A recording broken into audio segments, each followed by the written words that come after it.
LPG ग्राहकांना सरकारनं एक झटका दिलेला आहे। केंद्र सरकारच्या पेट्रोलियम मंत्रालयाकडून आता नियमांमध्ये बदल करण्यात आलेला आहे। पाईपलाईननं गॅस पुरवठा केल्या जाणाऱ्या ग्राहकांना आता सिलेंडर मिळणार नाहीये। दोन्ही कनेक्शन्स असल्यास सिलेंडर परत करावा लागणार आहे। पेट्रोलियम मंत्रालयानं या संदर्भातली अधिसूचना देखील जारी केलेली आहे। पीएनजी म्हणजे पाइप्ड नॅचरल गॅसद्वारे गॅस पुरवठा सुरू असलेल्या ग्राहकांना आता एलपीजीचे गॅस सिलेंडर मिळणार नाहीये। ज्या ग्राहकांकडे दोन्ही गॅस कनेक्शन आहेत त्यांना आता एलपीजी गॅस सिलेंडर परत करावा लागेल, असं या अधिसूचनेमध्ये स्पष्ट करण्यात आलेलं आहे।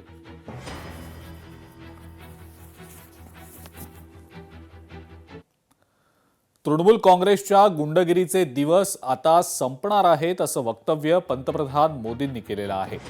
सगळ्यांचा हिशोब मांडणार असल्याचा थेट इशारा पंतप्रधान मोदींनी ममता बॅनर्जींना आता दिल्याचं बोललं जात आहे। तृणमूल काँग्रेसचं सरकार बंगालमधनं जाण्याचं काउंटडाऊन आता सुरू झाल्याचं सुद्धा पंतप्रधान मोदी म्हणतात। यहां टीएमसी सरकार में नौकरियां खुलेआम बेची जा रही है। ये हालात बदले, बंगाल के युवाओं को बंगाल में काम मिले, यही स्वप्न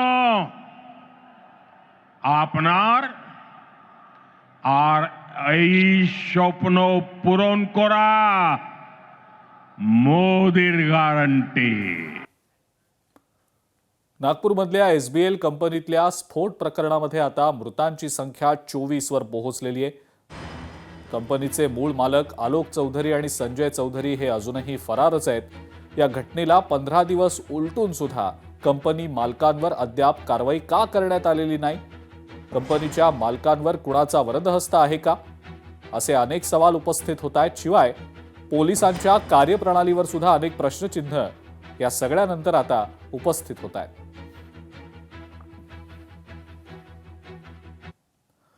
पंजाबमधलं सरकार हे अरविंद केजरीवाल यांच्यासाठी एटीएम मशीन बनलं असून निवडणुकीमध्ये मतदारांनी भाजपला संधी दिल्यास राज्यात बदल घडवून आणू, पंजाबला अंमली पदार्थांच्या विळख्यातनं मुक्त केवळ नरेंद्र मोदी आणि भाजपच करू शकतं, असं आश्वासन केंद्रीय गृहमंत्री अमित शहांनी दिलेलं आहे। 2027ला पंजाबमध्ये जर आम्ही सत्तेत आलो तर अंमली पदार्थांचा व्यापार संपवू, असं सुद्धा अमित शहा यांनी सांगितलेलं आहे। अरे सरकार होती तो कानून और व्यवस्था की स्थिति ऐसी न होती। सरकार होती तो नशे का कारोबार न होता, किसानों की परेशानी न होती। मैं आम आदमी पार्टी के नेताओं को पूछना चाहता हूं, क्या कर रहे हैं आपके मुख्यमंत्री? 25 लाख नौकरियों का वादा किया था, मिली है क्या? अरे जोर से बोलो, मिली है क्या? 4 महीने में पंजाब को नशा मुक्त करने का वादा किया था, कर पाए है क्या? लोकशाही मराठी ऐका, पहा, जागरूक रहा।